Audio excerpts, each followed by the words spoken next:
आता काय खासदार तर काय निवडून आलं तर तसं अजून काही इकडं गावाकडे फिराकलंच नाही तर गोपाळ्यापर्यंत एवढं पाणी आलं, तिथनं खाली पाणीच नाही आलं. त्यांच्या कारखान्यापर्यंत आलं पाणी. प्यायची बॉम्ब झाली माणसाची. टँकर येतं ते 8 आणि 4 आणि 10 दिवसांनी एक टँकर लावतं. तोवर माणसाने काय करायचं? मरायला लागली जनावर आहे.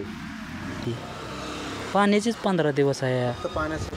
पाण्याचं हीच बाकीच नाही काय. बाकीचं कुठलं काय नाही, फक्त पाण्याचाच प्रश्न आहे बरं का. पाणीच प्यायला नाही.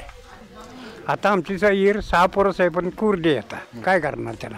म्हणजे कोणाला मतदान करणार तसं नाही सांगता येणार काय, ती सांगता येणार नाही. सर्व न्यूज चॅनेल. आज आम्ही सातारा जिल्हा तालुका फलटण दोदेबा या गावात आलेलो आहे. काही ग्रामस्थ बसले, त्यांच्याकडून आम्ही राजकीय क्षेत्राबद्दल, सामाजिक क्षेत्राबद्दल जाणून घेऊया की हा इलेक्शन जवळ आलेला आहे, लोकसभा इलेक्शन, की हा इलेक्शन बॅलेट पेपरवरती झालं पाहिजे का EVM मशीनवरती झालं पाहिजे? पेपरवर बॅलेट शिक्का मारून पाहिजे का मशीनवरती? आता ते कसं आता मशीनवरच निघलंय ना मतदान. मशीनवरती. की इथलं जे खासदार आहेत त्यांचं कामाबद्दल काय सांगायचं? आता काय खासदार तर काय निवडून आलं तर तसं अजून काही इकडं गावाकडे फिराकलंच नाही तर. आता पाण्याची बॉम्ब झाली, तुम्हाला सांगितलंच मी पाण्याची कंडिशन. गोपाळ्यापर्यंत एवढं पाणी आलं, तिथनं खाली पाणीच नाही आलं. त्यांच्या कारखान्यापर्यंत आलं पाणी. म्हणजे इकडे गावात पाणी नाही आलं असं म्हणा. गावात पाणी नाही, आता प्यायची बॉम्ब झाली माणसाची. टँकर येतं ते 8 आणि 4 आणि 10 दिवसांनी एक टँकर लावतं.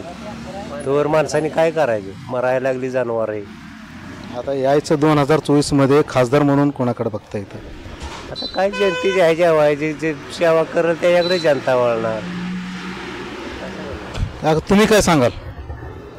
आता आम्ही काय सांगणार आहे? आता हीच सांगितली परिस्थिती. पाण्याचेच 15 दिवस आहे. पाण्याचं तुमचं काय मत आहे? पाणीच, बाकीच नाही काय. बाकीचं कुठलं काय नाही, फक्त पाण्याचाच प्रश्न आहे बरं का. पाणीच प्यायला नाही. आता आमची विहीर 6 पोरस आहे, पण कुरडे येतात, काय करणार त्याला? म्हणजे आता यायचं लोकसभेमध्ये खासदार म्हणून कोणाकडे बघाल? आता ते फलटणचा खासदार इथं कोणी उभं राहिलं तर निवडून येतोच की तो. पण त्याला काय की आता मतदान जे आपलं मतदान करायचं काम आहे का नाही, मग मतदान आपण करणार की. म्हणजे कोणाला मतदान करणार तसं नाही सांगता येणार काय.